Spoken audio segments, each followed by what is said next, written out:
Passera, mais le monde en... Je m'excuse déjà, je regarde, parce que j'ai entendu mon bébé, je passe me chercher un hôtel. C'est bien, je m'excuse. Sans plus tarder, parce que vu que je suis en retard, on va directement commencer à lire. Si quelqu'un peut lire Jean 7, de 1 à 13.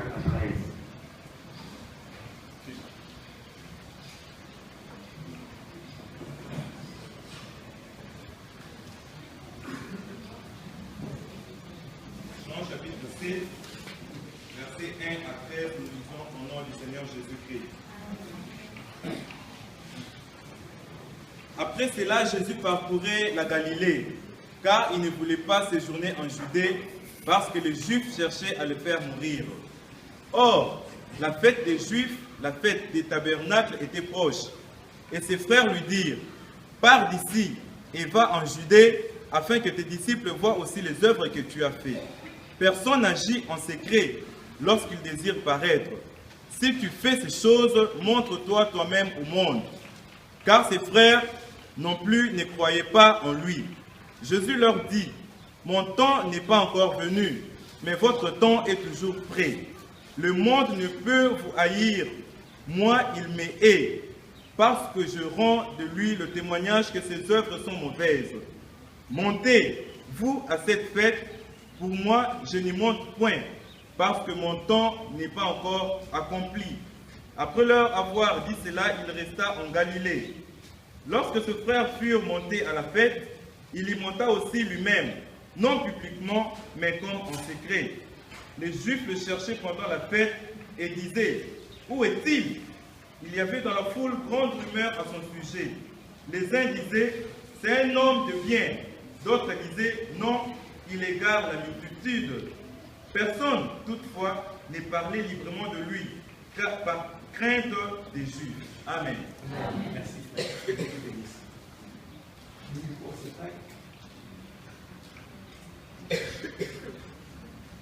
J'ai intitulé le message d'aujourd'hui « Qui s'expose, dispose ».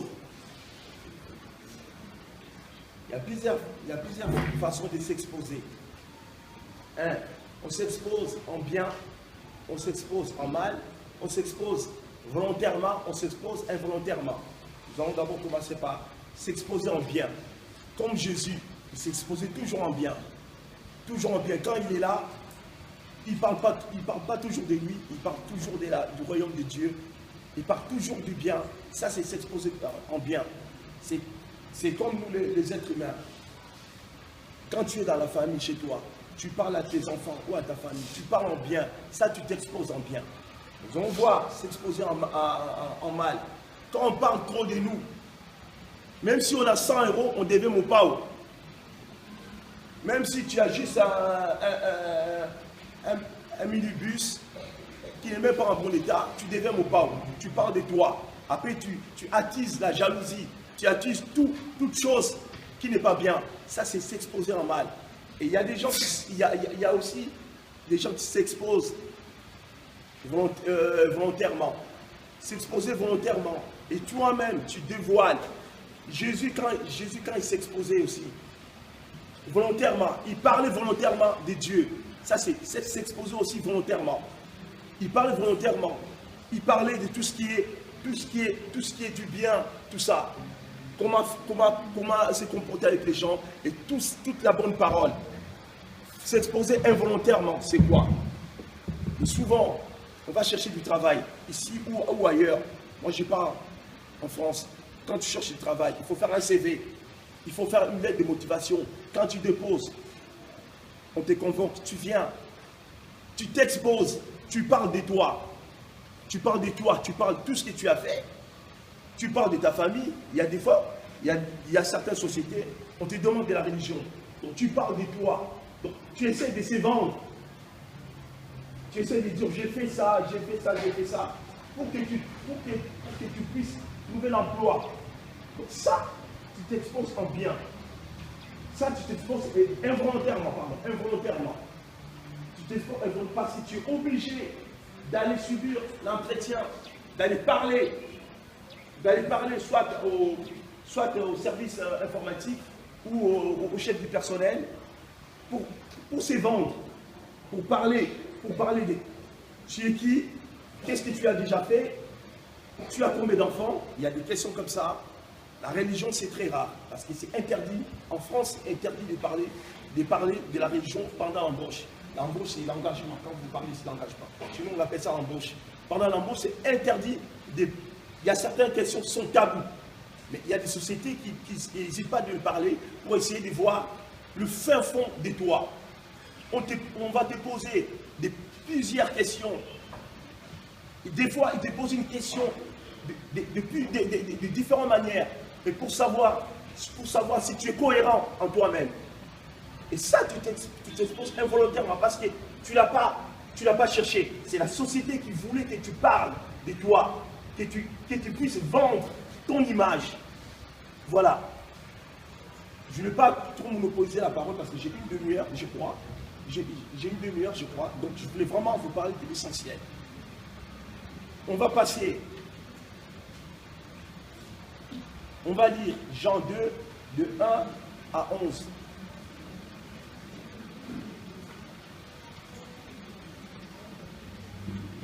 Jean chapitre 2, verset 1 à 11, nous lisons au nom de Jésus. 3 jours après, il y eut des noces à Cana en Galilée. La mère de Jésus était là. Et Jésus fut aussi invité aux noces avec ses disciples. Le vin ayant manqué, la mère de Jésus lui dit, « Ils n'ont plus de vin. » Jésus lui répondit, « Femme, qu'y a-t-il entre moi et toi? Mon heure n'est pas encore venue. » Sa mère dit au serviteur, « Faites ce qu'il vous dira. » Or, il y avait là 6 vases de pierre destinés aux purifications de Juifs et contenant chacun 2 ou 3 mesures. Jésus leur dit, « Remplissez d'eau ces vases. » Et ils les remplirent jusqu'au bord. « Puisez maintenant, leur dit-il, et apportez-en à l'ordonnateur du repas. » Et ils lui emportèrent. Quand l'ordonnateur du repas eut goûté l'eau changée en vin, ne sachant d'où venait ce vin, tandis que le serviteur qui avait puisé l'eau le servait bien et appela l'époux et lui dit, « Tout homme sert d'abord le bon vin, puis le moins bon après qu'on s'est enivré. Toi, tu as gardé les bons vins jusqu'à présent. » Tel fut à Cana en Galilée le premier miracle que fit Jésus. Il manifesta sa gloire et les disciples crurent en lui. Amen. Amen. Nous allons voir dans ces versets, la mère de Jésus voulait absolument que Jésus s'expose. Jésus l'a dit, mon heure n'est pas encore. Il y a des fois on s'expose pour rien. On s'expose juste pour apparaître. Chez nous on dit, m'as-tu vu? On s'expose pour apparaître devant le monde. Tu t'exposes. Attention, quand vous s'exposez pour rien, vous risquez de bloquer aussi vos bénédictions. Les gens risquent de parler de vous en mal. Et ça risque de tourner contre vous. Évitez de s'exposer pour rien. Quand on s'expose, c'est qu'on a quelque chose à dire. Et quelque chose de valeureux. Quelque chose qui peut vous valoriser. Souvent, nous en France, il y a des madames. Les gens viennent, tout ça, il y a beaucoup de monde. Il y a des gens qui aiment bien parler. Ils parlent. À la fin, ils trouvent des contradicteurs. Les gens lui contredisent et à la fin, il devient moins que rien. Tout ce qu'il a parlé, c'est que du blabla, c'est que du mensonge. Du coup, il y a quelqu'un qui connaît l'histoire, il réplique, et du coup, la personne devient moins que rien. Évitez de s'exposer pour rien. S'exposer, ça peut vous amener aussi, ça peut bloquer votre vie, ça peut même bloquer vos chemins que Dieu a tracés pour vous. Rien qu'en s'exposant pour rien. Évitez de s'exposer pour rien. Mes frères et sœurs, évitez de s'exposer pour rien. Ça risque vous risquez de vous tourner en dérisoire. Parlez peu et parlez bien, comme on dit en français. Parlez peu et parlez bien. Quand vous parlez trop, vous risquez de dire tout et n'importe quoi. Et quand vous parlez peu, vous contrôlez ce que vous êtes en train de dire. Vous contrôlez. C'est pas pour rien on dit, il faut tourner sa langue 7 fois. Et quand vous tournez votre langue 7 fois, ça c'est le moment-là, vous savez qu'est-ce que vous avez à dire aux gens. En tout cas, je vous conseille de peu parler et d'écouter les autres. Certains gens, ils n'ont même pas le temps d'écouter les autres. Tellement qu'ils parlent comme un moulin en vent, ils n'ont même pas le temps d'écouter les autres. Écoutez les autres. C'est en écoutant les autres qu'on essaie d'acquérir des bonnes choses, de l'expérience et tout. Même au travail, il y a des gens, ils arrivent le premier jour au travail, on explique le travail, ils disent je connais déjà. Bon, tu connais, on vous laisse le travail, vas-y, fais le travail. Et à la fin, il fait tout et n'importe quoi. Tout de suite, son contrat, on réside son contrat tout de suite. Pourquoi? Parce qu'il n'a pas écouté. Même si vous connaissez des choses, écoutez et répondre après. Écoutez d'abord. Il faut avoir l'habitude d'écouter d'abord. Jésus l'écoutait. Jésus ne parlait pas. Il ne parlait pas, blablabla. Jésus l'écoutait aussi les gens. Il avait un moment où il était tout seul. Il réfléchissait, il écoutait. Et quand il parlait, des fois les gens ne comprenaient pas. Et quand il parlait, et il sentait que... J'ai jamais vu Jésus sortir des choses qui n'ont pas de sens. À chaque fois qu'il sortait des choses, c'était juste le sens. Il y a des choses où les gens ne comprenaient pas. Et après analyse, les gens ils comprenaient bien. Donc, je vous demande d'écouter aussi les autres.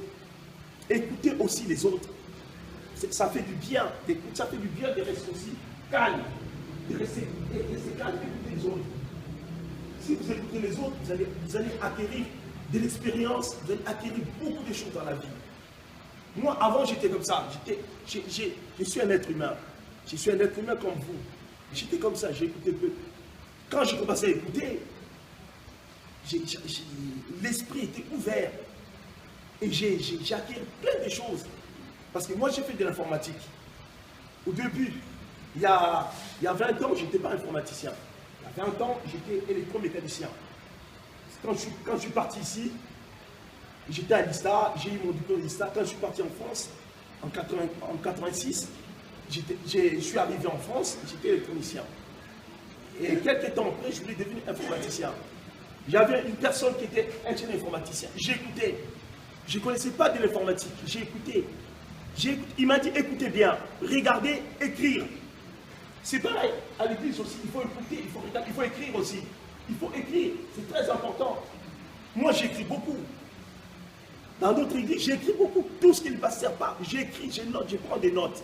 Et ça me sert souvent. Ça sert même à mes amis, ça sert même à chez moi à la maison, ça sert même au travail. Il faut aussi prendre aussi des notes. C'est très important.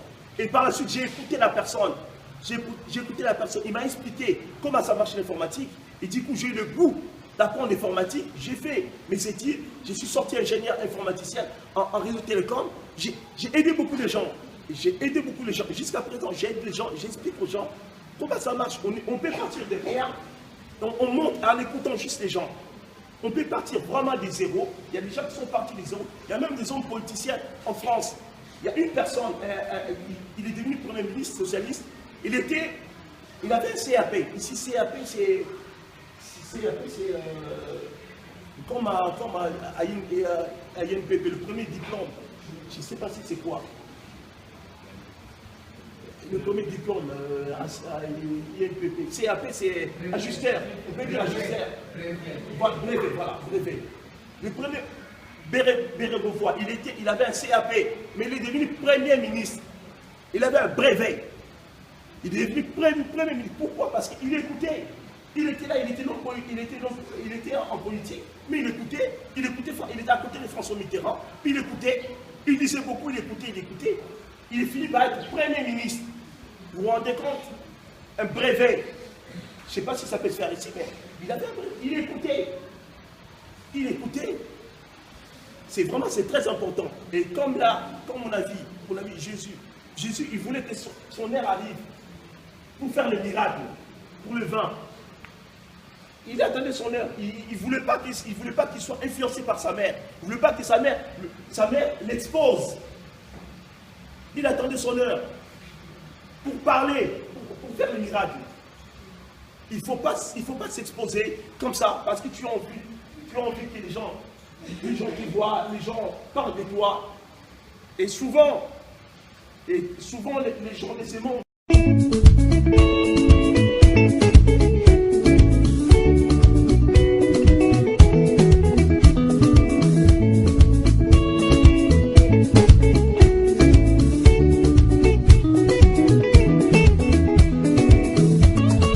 La parole de Dieu jamais ne passera.